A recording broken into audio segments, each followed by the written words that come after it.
Propaganda तैयार किया जाता है कि बहन जी निकली नहीं। 22 के चुनाव से ये प्रोपोगंडा तैयार किया जा रहा है। 22 में भी पहली रैली बहन जी ने किया था जो आगरा से शुरू किया था। बार बार बहुजन समाज पार्टी से किया जा रहा है कि आखिर बहुजन समाज पार्टी चुनाव क्यों नहीं लड़ना चाहती। इसके पहले भी 28 दल गठबंधन समाजवादी ने किया था, इंडिया गठबंधन जो बनाया था कांग्रेस समाजवादी। भाजपा ने 38 दल किया था जो उन्होंने एनडीए गठबंधन बनाया था। बहुजन समाज पार्टी अकेले चुनाव लड़ी थी।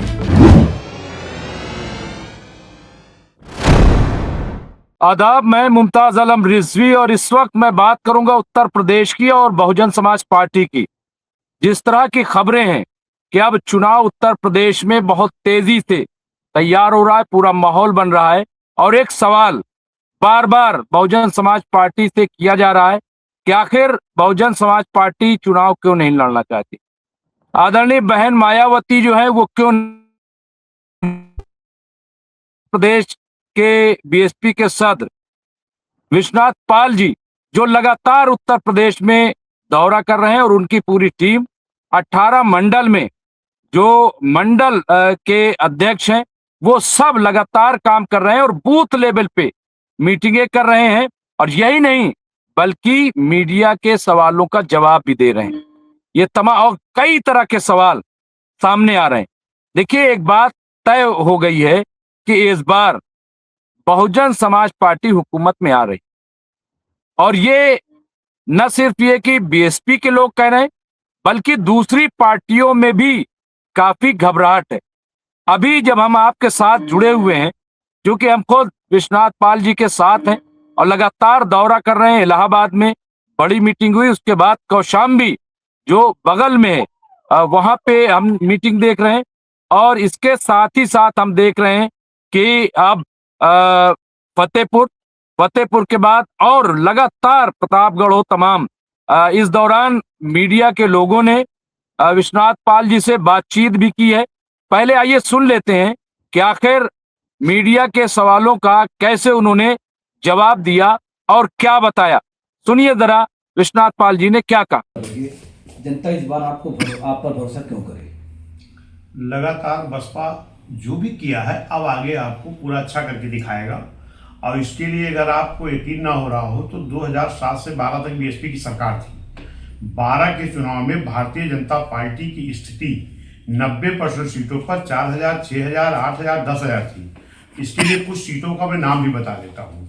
अयोध्या जहाँ से बीजेपी राजनीति करती है। बीकापुर में पूर्व कैबिनेट मंत्री लड़े थे, उनको 11000 वोट मिला। गोसाईगंज से 4600 मिला। टांडा से 2200-3300 मिला। गरियावास से 3300 वोट मिला। लेकिन 13 छोड़ के 14 में प्रचंड बहुमत से दिल्ली में आ गई और हमारी स्थिति 35,000, 40,000 से लेकर के 1 लाख तक रही है। लोकसभा में हम लगभग सीटों पर 90% सीटों पर, 10% की बात नहीं कर रहा हूं, 90% सीटों पर हम 1.5 लाख से लेकर 2.25 लाख तक रहे। हम कह रहे हैं कि हम सत्ता बनाएंगे तो लोग कह रहे हैं कैसे करोगे।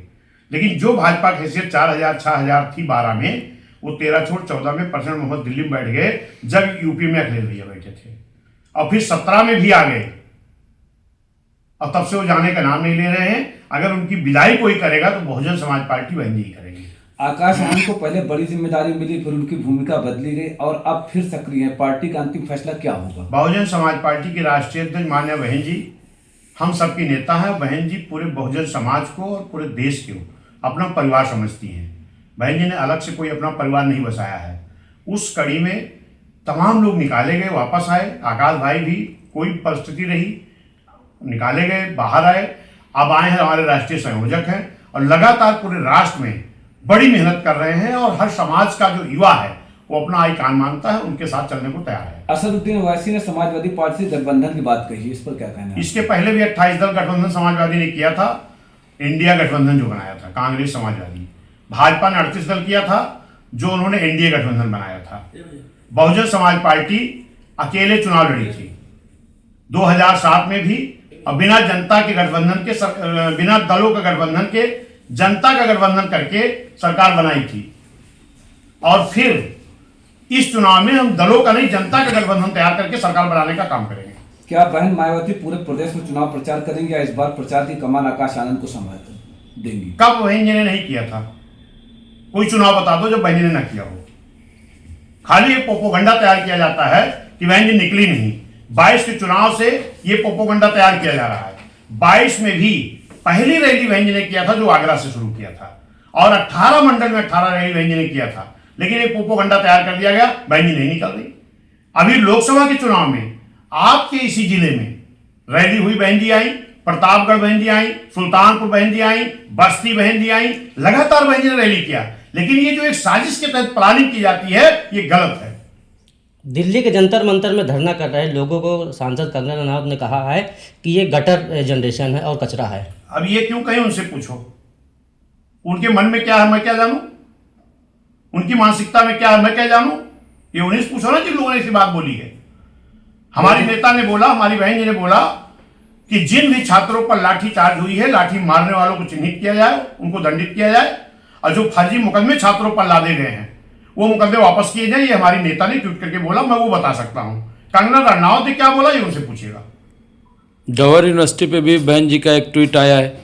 निश्चित है, माननीय बहन जी का कहना है किसी भी शिक्षण संस्थान को ध्वस्त नहीं किया जाना चाहिए, और जो शिक्षण संस्थान है उसमें भले ही आजम खां ने बनाया है, लेकिन वो आजम खां के बच्चे नहीं, वहां हर समाज के बच्चे शिक्षा ग्रहण करते हैं, तो उस यूनिवर्सिटी को तोड़ा नहीं जाना चाहिए। जिन अधिकारियों ने रोक लगाया उनका धन्यवाद, शुक्रिया। आकाश आनंद जी की यूपी एंट्री भी हो रही है। हाँ, निश्चित है, माननीय बहन जी हमारी नेता है। माननीय बहन जी की गाइडलाइन में मैं खुद चलता हूं। माननीय बहन जी की गाइडलाइन में माननीय आकाश आनंद जी पूरे देश में काम कर रहे हैं। जिस दिन बहन जी का आदेश हो जाएगा उस दिन यूपी में भी लगातार काम करेंगे।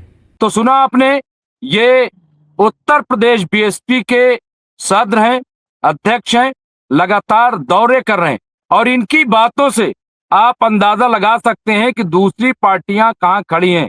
और एक बात जो बहुत, मुझे नहीं पता कि इसका जवाब अखिलेश यादव देंगे नहीं देंगे, इसका जवाब राहुल गांधी देंगे कि नहीं देंगे, लेकिन एक बात तो तय है कि बीएसपी ही बीजेपी को हरा सकती।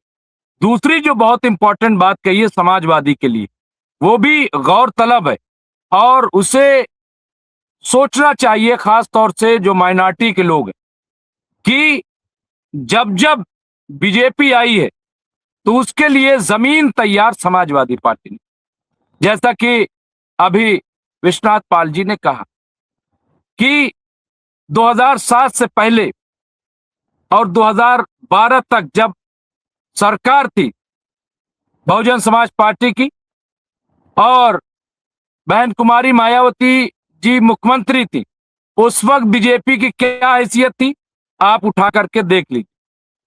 लेकिन 2012 से 17 तक जब सरकार आ गई समाजवादी पार्टी, तो तब देख लीजिए, जैसा कि बताया आपको, और ये आप जाकर के गूगल में चेक कर लीजिए। बहुजन समाज पार्टी की जब सरकार थी तो उत्तर में भाजपा चौथे नंबर पे थी और कई सीटों का जिक्र भी आया। तो ये पूरा माहौल आप देखिए किस तरह से बनाया जाता है। 14 में सरकार आ गई किसकी, और सरकार कहां से बनती है? आपको लग रहा होगा कि आखिर ये बात कैसे कह रहे कि 14 में समाजवादी पार्टी की वजह से आ गई। मैं आपको इसको और क्लियर कर देता हूं। देखिए, उत्तर प्रदेश ऐसा प्रदेश है जहां से दिल्ली का रास्ता जाता है। उत्तर प्रदेश पूरे हिंदुस्तान में सबसे बड़ा सूबा है और यहां 80 लोकसभा सीटें, जिसने उत्तर प्रदेश फतेह कर लिया उसने दिल्ली फतेह कर लिया। और यही वजह है कि गुजरात से चल के, यही वजह है कि गुजरात से चल के कौन बनारस जाता है? मां गंगा ने हमें बुलाया। किसको बुलाया? आज जो प्रधानमंत्री हैं नरेंद्र मोदी जी। क्यों आए उत्तर प्रदेश चल के? गुजरात से लड़ते चुनाव और सीधे दिल्ली पहुंच जाते। ये वाया उत्तर प्रदेश क्यों? क्योंकि उन्हें भी पता था कि हमें उत्तर प्रदेश जाना पड़ेगा, जब हम उत्तर प्रदेश जाएंगे तभी माहौल बनेगा। लेकिन ये माहौल किसने बनवाया? अभी बंगाल में क्या हुआ? जिस तरह से पोलराइजेशन हुआ, बार बार जब पार्टियां कह रही थी तो ममता बनर्जी को समझ में नहीं आ रहा, और थाली में सजा करके पूरा माहौल बनवा करके और बीजेपी को दे दिया। और वही काम उत्तर प्रदेश में अखिलेश यादव कर रहे हैं, 2017 में भी आपने देखा, 2022 में भी आपने देखा। तो मुझे ऐसा लग रहा है कि पाल साहब ने जितनी बातें कही वो गौरतलब है, और पूरी उम्मीद है कि लोग इसे गौर करेंगे, इस पे विचार करेंगे और 2027 में कोई फैसला लेंगे। ये हमारा तज्जिया है, आकलन है, एक जर्नलिस्टिक अप्रोच के तहत मैं ये बात कह रहा हूं। बहरहाल फैसला आपको लेना है, जो भी होगा फिर हम आपको अपडेट करते रहेंगे। देखते रहिए एमएमसी न्यूज़ इंडिया। बहुत बहुत शुक्रिया।